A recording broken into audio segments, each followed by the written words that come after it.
and if you're ever audited. Okay, I'm talking, remember, strictly IRS. There are other reasons for keeping receipts, and we'll discuss those on another podcast. But right now, we're strictly talking for IRS purposes. For IRS purposes, the only time you're ever going to need a receipt is if you're audited. So that does not mean, in my opinion, that you shouldn't collect receipts and play the gambling game on, hey, maybe I'll be audited, maybe I won't. Because it's so easy to keep track.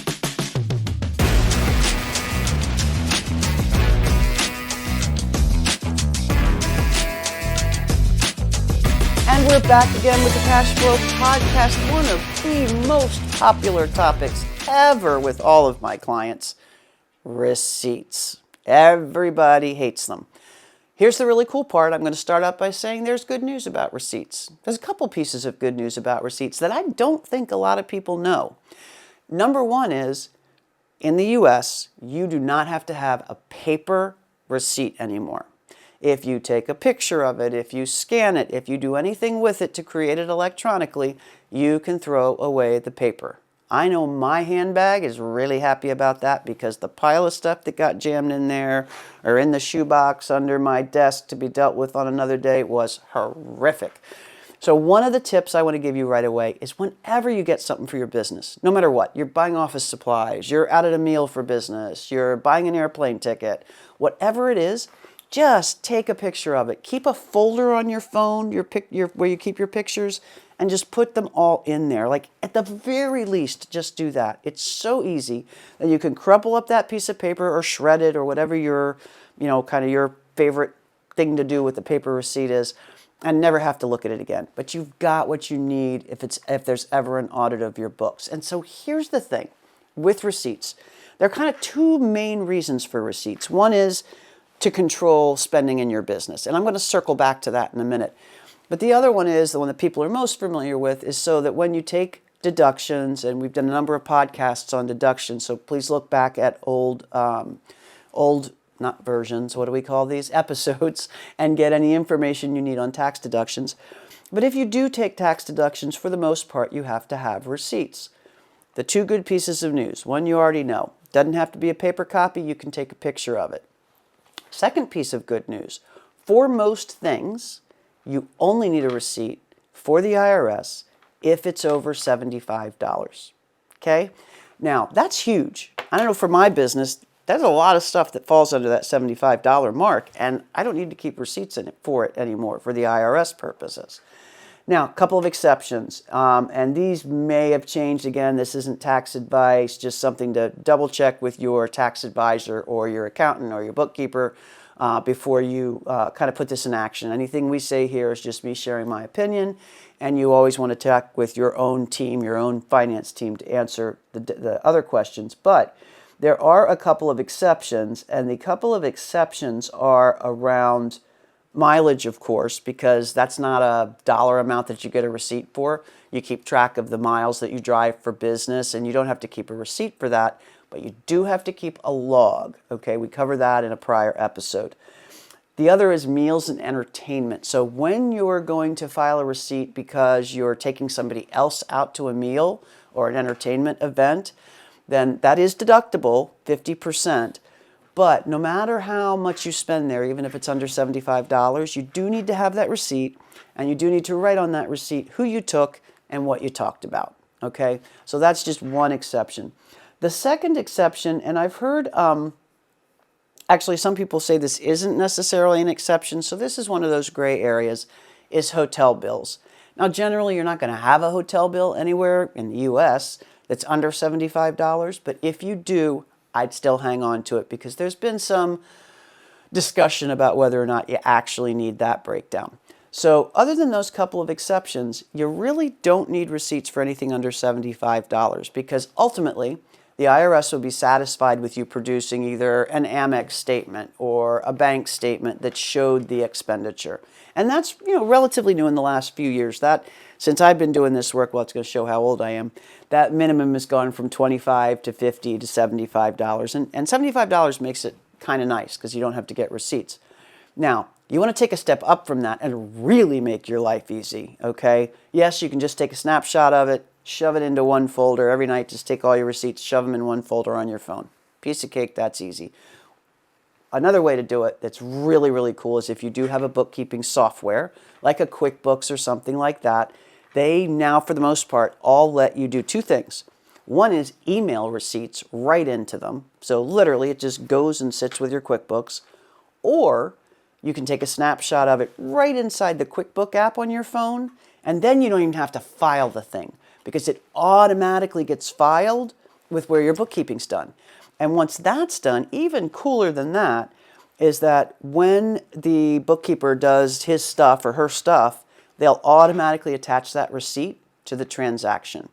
Now, why is that better? That's better only and if you're ever audited. Okay, I'm talking, remember, strictly IRS. There are other reasons for keeping receipts, and we'll discuss those on another podcast. But right now, we're strictly talking for IRS purposes. For IRS purposes, the only time you're ever going to need a receipt is if you're audited. So that does not mean, in my opinion, that you shouldn't collect receipts and play the gambling game on, hey, maybe I'll be audited, maybe I won't. Because it's so easy to keep track of these receipts now. And the downside risk of not keeping them is if you are audited, and guess what? Everybody says, hey, do my tax return so I'm not picked for an audit. Beautiful, that's all well and good. But guess what? Random people are picked for audits all the time. Like there is an algorithm there at IRS land where they just randomly pick some. So even if you follow the letter by the book, even if you're the most conservative tax deduction person out there, you could still get selected for an audit. Given that, and I don't know what percentage of businesses are selected for audits, but that may be a topic for another year. Given that, why not just collect the receipts, right? And have them in a place that's very easy to access. Because here's what happens when they're in audit and there are no receipts. The IRS comes in and says, you had revenue of $100,000, you had expenses of $80,000, show me the receipts for your expenses, everything over $75. And you go, I got them in this box here, or I don't have them. And one of two things happens. You either, if you have them in a box or in your wallet, you either have to then go organize them all, manually attach them to the transactions that the IRS is looking at, and figure out which ones you have and you don't have. Or, if you don't have them, the IRS will say, okay, none of these expenses are deductible because you don't have receipts for any of them that are over $75. And then right off the bat, you're going to be charged whatever the tax was that you would have paid if you hadn't deducted them, and the interest and penalties that would have accrued from when you should have shouldn't have deducted it. So here's the thing, the IRS can audit your books up to 7 years after you filed your return. So if you have $1,000 even that shouldn't have been deducted, and the tax impact of that was, $500, let's say, then 7 years later, they could audit you, say, you owed us that money 5 years ago, and therefore you owe us $500 plus interest that's accrued on that for the 5 years, and penalties that are assessed either at a month or a daily basis, but it's huge. Needless to say, your penalty could come out to be 2 to 3 times more than the actual expense that you neglected to deduct or have a receipt for 7 years ago. So for a cost of $3,000 7 years down the road, why not just take a snapshot of that receipt now and put it in a folder, or have your QuickBooks accountant or bookkeeper, or have your Xero bookkeeper just get you set up now to be able to either take a snapshot of them or email them in. Because once you've done that, it's over. That risk is gone.